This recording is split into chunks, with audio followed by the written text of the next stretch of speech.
Hai semua, kami dari PAS 2 Grup 1. Nah, hari ini kami akan menjelaskan beberapa hal tentang teknologi pengawetan dengan suhu rendah atau pendinginan.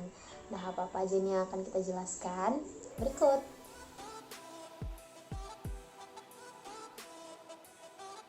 Pendinginan merupakan suatu teknologi pengawetan yang didasarkan pada pengambilan panas dari si produk pangan tersebut, sehingga suhu pangan itu akan turun dan akan mengurangi terjadinya perubahan-perubahan yang seharusnya terjadi selama penyimpanan. Contohnya terjadinya perubahan reaksi biokimia atau perubahan yang diakibatkan oleh pertumbuhan mikroba, itu semua akan semakin diperlambat atau akan dicegah dengan adanya pendinginan tersebut. Nah, selanjutnya yaitu mekanisme dari pendinginan itu sendiri. Kenapa sih pendinginan bisa kita gunakan sebagai metode untuk kita mengawetkan bahan pangan? Seperti kita ketahui, dalam bahan pangan itu terdapat beberapa mikroba yang dapat menyebabkan pembusukan. Nah, dengan menggunakan pendinginan, kita menggunakan suhu di bawah suhu optimal dari si mikroba ini, sehingga mikroba tidak bisa tumbuh secara optimal, sehingga juga perubahan-perubahan yang harusnya terjadi yang diakibatkan oleh pertumbuhan mikroba bisa diperlambat atau dicegah, sehingga pembusukan pun dapat diperlambat dan masa simpan bahan pangan juga akan semakin panjang. Penggunaan es sebagai pendinginan dimulai tahun 1800-an. Didapatkan bahwa bila ditambah garam es akan memberi pengaruh dingin yang lebih rendah. Pangan yang disimpan di udara dingin sama saja halnya hasilnya bila disimpan dalam es. Pada akhir abad ke-18, penyimpanan bahan pangan dalam refrigerator atau lemari pendingin mulai dikembangkan. Dalam lemari pendinginan, suhu dapat dicapai jauh lebih rendah daripada menyimpan dengan es. Juga dapat digunakan untuk menyimpan berbagai bahan pangan seperti buah, sayur, daging, dan sebagainya dalam waktu terbatas dan dapat dipertahankan mutunya. Pada tiap produk memiliki suhu maksimum penyimpanan yang berbeda.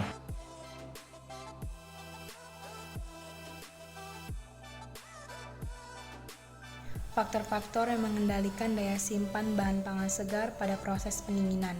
Pertama adalah jenis dan varietas yang mempengaruhi suhu optimum dari penyimpanan. Kedua, tingkat kematangan. Ketiga, proses penanganan pemanenan, di mana jika bahan pangan segar yang telah mengalami kerusakan mekanis serta kerusakan mikroba akan mempercepat penurunan mutu.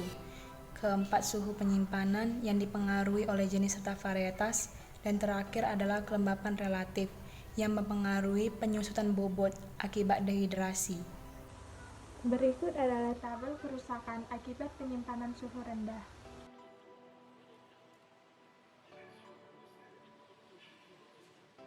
Yang pertama itu, selama pendinginan, produk pangan dapat mengalami kehilangan air atau menyerap air sehingga terjadi perubahan tekstur dan penampakan. Yang kedua, kehilangan air dapat menyebabkan menurunkan kerenyahan pada produk dan dapat mengalami perubahan warna menjadi kusam pada produk unggas. Yang ketiga itu, pada produk gel seperti jelly, yogurt, atau puding dapat mengalami sineresis selama penyimpanan, yaitu di mana produk memisah dan terbentuknya lapisan air. Yang keempat, pada sayur-sayuran dan buah-buahan mengalami penurunan aroma dan cita rasa akibat dari lamanya penyimpanan. Secara umum, semakin rendah suhu digunakan, maka laju reaksi enzimatis akan semakin lambat. Perubahan kimiawi yang terjadi selama penyimpanan dingin bergantung kepada faktor-faktor intrinsik di dalam produk seperti kadar air, aktivitas enzim, ketersediaan substrat, serta pH. Proses pembusukan mikroba bervariasi, tergantung pada jenis mikroba yang tumbuh pada bahan atau produk pangan. Yang kedua, proses pembusukan menyebabkan perubahan karakteristik sensori produk atau bahan pangan. Misalnya, perubahan bau diakibatkan oleh metabolisme protein oleh mikroba, bau dan rasa asam oleh mikroba yang memetabolisme karbohidrat, pembentukan polisakarida yang mengakibatkan terbentuknya lendir. Penyimpanan dingin tidak ditujukan untuk mencegah pertumbuhan mikroba patogen.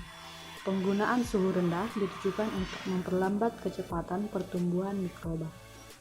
Pengaruh suhu rendah terlihat nyata jika suhu yang digunakan mendekati suhu pertumbuhan maksimum mikroba. Kombinasikan penyimpanan dingin dengan proses pengawetan yang lain seperti pengaturan pH, penambahan pengawet, dan pengaturan awet. Ada 3 penyimpanan kangkung yang dilakukan dalam percobaan ini, yaitu pada suhu ruang 27-30 derajat Celcius, suhu 9 derajat Celcius, dan suhu 12-14 derajat Celcius.